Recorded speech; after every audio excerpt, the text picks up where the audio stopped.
Good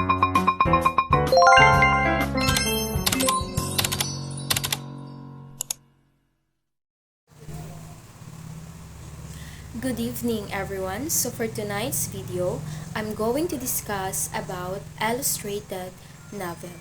So what is illustrated novel? The term illustrated novel refers to an extended narrative with multiple images that together with the text produce meaning.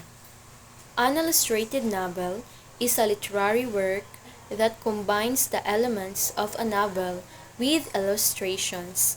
These illustrations can take various forms such as drawings, paintings, photographs, or a combination of different visual mediums. The illustrations in an illustrated novel typically serve to enhance or complement the text, providing representations of the characters, settings, or event described in the story. So, a notable example of illustrated novel is Alice in Wonderland by Lewis Carroll and The Little Prince by Antoine de Saint-Exupéry. So now, let's proceed to the elements of illustrated novel. So number 1 is panel. Panel is a distinct segment of the comic containing images and text. So here is the example. It is usually squares or rectangles containing a single scene. So next is gutter. Gutter is the space between panels. So here is the example. So the third is bleed, an image that extends to and or beyond the edge of page. So here is the example of bleed. Next is speech balloon.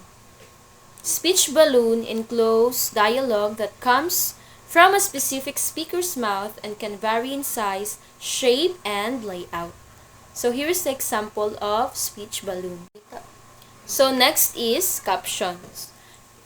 Captions boxes containing a variety of text elements. So here is the example of captions. It contains information about a scene. So next is external dialogue.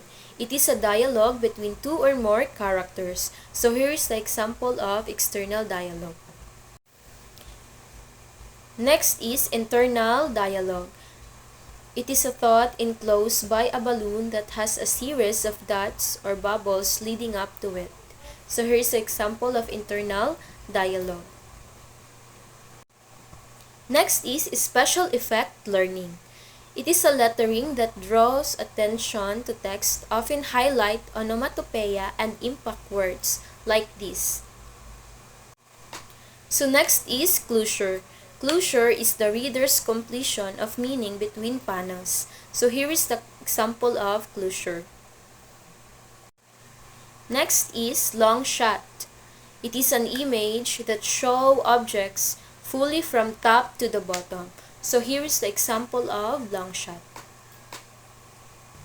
So next is extreme long shot. It is an image that shows images or characters in a really small scale. So here is the example of extreme long shot. So next is imanata. Imanata is a text or icons that represent what is going on in the character's head. So here is the example of imanata. So next is speed lines. Speed lines is a lines that represent motion.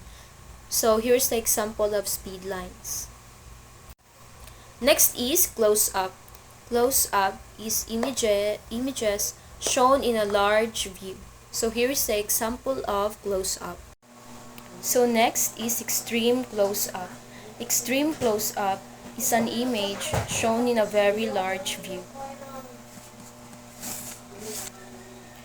So here is the example of extreme close up.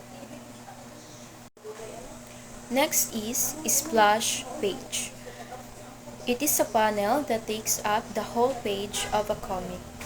So here is the example of splash page. And last is palette. Palette is the color used in a comic. So here's the example of palette. And that's all. Thank you for watching.